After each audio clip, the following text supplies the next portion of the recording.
Hello दोस्तों, जय हिंद, वंदे मातरम। मैं विपिन शर्मा।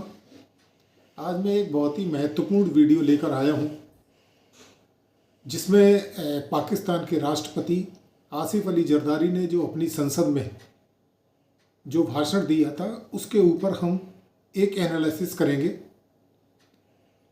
तो ये था कि पाकिस्तान की संसद में राष्ट्रपति जरदारी के भाषण ने दक्षिण एशिया में एक तरीके से हलचल पैदा कर दी है।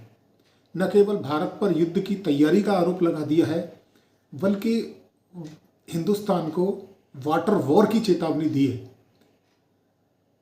एक तरफ तो जरदारी युद्ध की आशंका जता रहे हैं, दूसरी तरफ संवाद ही एक मात्र रास्ता है कह रहे हैं, जो जनता का पूरी तरीके से ध्यान भटकाने की कोशिश है। 2026 में पानी युद्ध का कारण बनेगा या यह कूटनीति दबाव बनाने की एक चाल है, यह तो वक्त ही बताएगा। पाकिस्तान के राष्ट्रपति ने जो गंभीर आरोप लगाया है कि भारत न केवल सीमा पर युद्ध की तैयारी कर रहा है, बल्कि पानी को एक घातक हथियार के रूप में इस्तेमाल कर रहा है, तो क्या हम एक नए युद्ध की आहट सुन रहे हैं? ने संसद में कहा कि भारत अंतर्राष्ट्रीय कानूनों का उल्लंघन कर रहा है, नदियों के बहाव को मोड़ रहा है। ऑपरेशन सिंदूर 2 के जरिए भारत अपनी ताकत को दिखाते हुए क्षेत्रीय अस्थिरता पैदा करने की कोशिश कर रहा है। उन्होंने संसद को चेतावनी दी कि यह महज कूटनीति नहीं, बल्कि एक और जंग की तैयारी है। क्या इंडस वाटर ट्रीटी अब इतिहास बनने वाली है?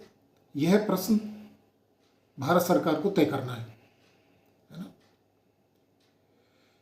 कड़े आरोपों के बाद जरदारी ने शांति का राग भी अलाप डाला।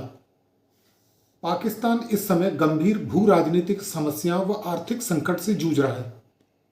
सीमाओं की रक्षा के लिए सेना की कुर्बानियों का जिक्र भी कर डाला, लेकिन अंत में यह भी माना कि भारत के साथ डायलॉग करना बहुत जरूरी है।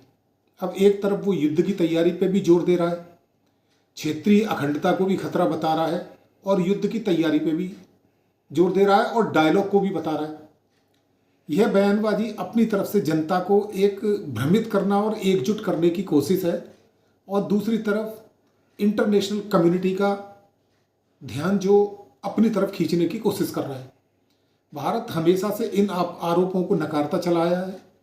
इंटरनेशनल लेवल पर भारत का ये आर्ग्यूमेंट रहा है कि वह संधि के दायरे में रहकर ही जल परियोजनाओं का निर्माण कर रहा है, लेकिन इस तनावपूर्ण माहौल में जरदारी के ये आरोप पाकिस्तान के इंटरनल प्रेशर को भी बताते हैं। पाकिस्तान की डूबती इकोनॉमी और राजनीतिक अस्थिरता से ध्यान भटकाने का एक पुराना पैतरा है। यह भाषण आने वाले समय में दोनों देशों के रिश्तों की दिशा तय करेगा।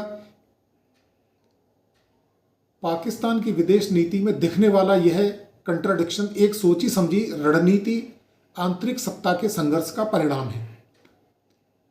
पाकिस्तान धमकी, शांति, जिहाद, परमाणु युद्ध, गजवाए हिंद, अलग अलग पावर सेंटर पे काम करता है। पाकिस्तान में पॉलिसी बनाने वाले दो अलग ध्रुव हैं, एक सिविलियन गवर्नमेंट है और दूसरी सेना। सेना के अस्तित्व का आधार ही भारत का डर है। यदि शांति हो गई तो वहाँ सेना की कोई उतनी ज़्यादा ज़रूरत नहीं होगी। इसलिए जब भी कभी शांति की बात आती है तो पाकिस्तान की जो फौज है वो या तो भारत में आतंकवादी हमले कराती है या बॉर्डर पर एक ज़बरदस्त फायरिंग। पाकिस्तान की पॉलिसी में एक कंसिस्टेंसी जरूर है, और वह है ब्लीड इंडिया विद 1000 कट्स। सीधे युद्ध में भारत को नहीं हरा सकते, इसलिए वो ग्रे जोन वॉरफेयर का सहारा लेते हैं। गजवाए हिंद और जिहाद जैसे कट्टरपंथी नारों का इस्तेमाल युवाओं को कट्टर बनाने और प्रॉक्सी वार के लिए लड़के तैयार करने के लिए किया जाता है। जब पाकिस्तान का खजाना खाली होता है तो वह FATF जैसी संस्थाओं के रडार पर होता है, तो वह शांति का राग अलापने लगता है ताकि उसे IMF से कर्जा मिल जाए। पाकिस्तान आर्थिक रूप और सैन्य रूप से भारत के मुकाबले में बहुत छोटा है, इसलिए वह परमाणु युद्ध की धमकी को एक शील्ड की तरह इस्तेमाल करता चला आ रहा है। दुनिया को डराना, भारत ने हम पर हमला किया तो हम पूरे क्षेत्र में तबाही मचा देंगे। उनकी नीतियों में एक नेगेटिव कंसिस्टेंसी है। पाकिस्तान के अस्तित्व का बेस है भारत विरोध। अगर वह यह नहीं करेगा तो वो अंदर से एक्सप्लोड हो जाएगा।